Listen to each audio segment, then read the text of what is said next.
Hi, thank you for joining me. Today we're going to be talking about brand and clients, how to get them.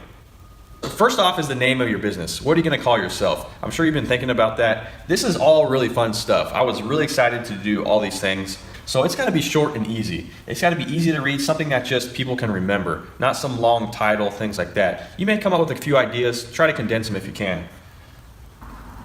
The name of the business has to be self-explanatory. So if it's on your sign, people know what you guys are doing.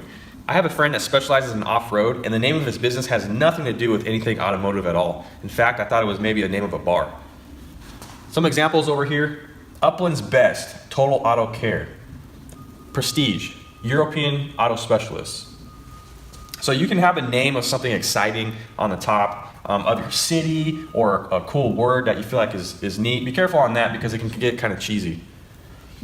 And then underneath, just put what you do. Or you can just put AA Automotive, something like that. Now the reason why people put AA in front of everything is so they're at the top of the list, basically. Now definitely don't use your name in the name of your business. You probably see that out there, like Joe's Automotive. What that does is that hurts their image of your brand. Not only that, but it limits you. When people think of Joe's Automotive, they think of a little hole-in-the-wall place. So be careful with that. And it doesn't seem very professional as well. Now obviously, do some searching online. Make sure nobody has your name in your area. It's okay if another business has the same name. Try to make it a little bit different. Because when you go to make your website, you want to be able to put yourname.com basically. And that leads me to this, DBA, doing business as. Now doing business as is going to be different than your incorporation or your tax ID business name. So you can be like Joe and Nancy Incorporated, but your DBA, doing business as, is Uplands Best Total Auto Care. So this isn't really the name of your whatever you're filing on your taxes. It can be, but I'm just saying don't get stuck on that because that's fine. You can always change your DBA, doing business as long as your incorporation name always stays the same on the back end.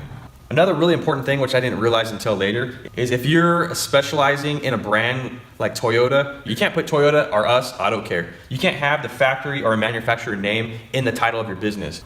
You can put Uplands Best, specializing in Toyotas.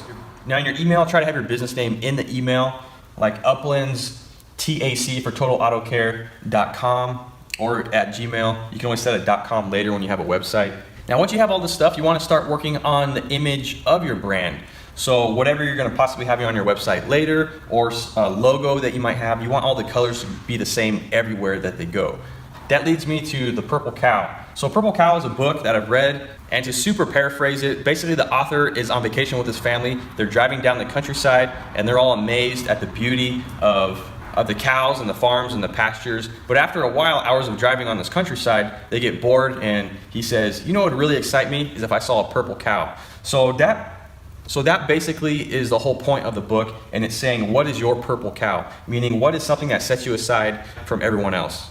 All right, so you might have noticed this free sign thing I have here. So later on in a video down the road, I'm gonna show you how to get a free sign on your building. So right off from the beginning, this was key for us, business cards.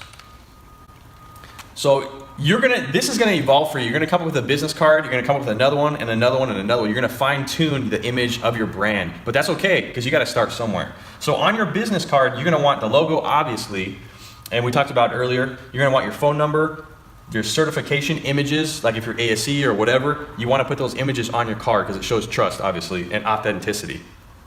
You're going to want the years of experience, and it could be from, right out of high school or whatever you started. It doesn't have to be like I worked at this job for 5 years. No, put your years of experience.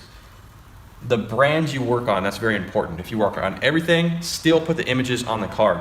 So the reason why business cards was big for us, especially if you're a specialist, is we went through all the malls, all the shopping centers, everything. It didn't matter in the whole area that we wanted our clientele from. And we put a business card on all of their cars.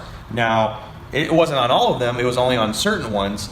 It's kind of cool because most people keep the card for later. They're not going to show up at your shop or give you a call that week. Usually they're going to have it handy, and down the line you're going to get some business from that. This is more personal. We would put it right in the glass in the window scraper of the driver's door, so when they open the door they have to see it.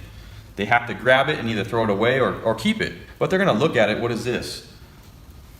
Now, it's not like putting a rave flyer on everyone's car. It's so impersonal. In fact, it makes people upset. This is for them. You're trying to save them money. You have a service for them. You're more affordable than the dealership. You provide a better service. We still do this to this day. We still hand them out. We make a point once a week to go out and hand cards.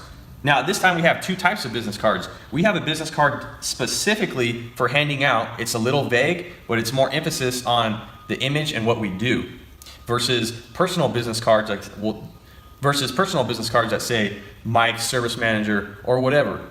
Now, starting out, Facebook and Craigslist, it was a help in the beginning. It did attract some customers that we really didn't care for, so be careful with that. But if you find some loyal customers this way, you're gonna wanna take care of them down the road. When you're like four years in and you still have those same customers, don't ream them. You can raise your labor rate on them a little bit, but take care of these people because they were the ones that helped you get started. Big one for us, Yelp. Start your Yelp page early. Ask your customers to leave you a review. This is important because you can control the situation now. When you get busy down the road and you have other employees and customers see that you're now an establishment,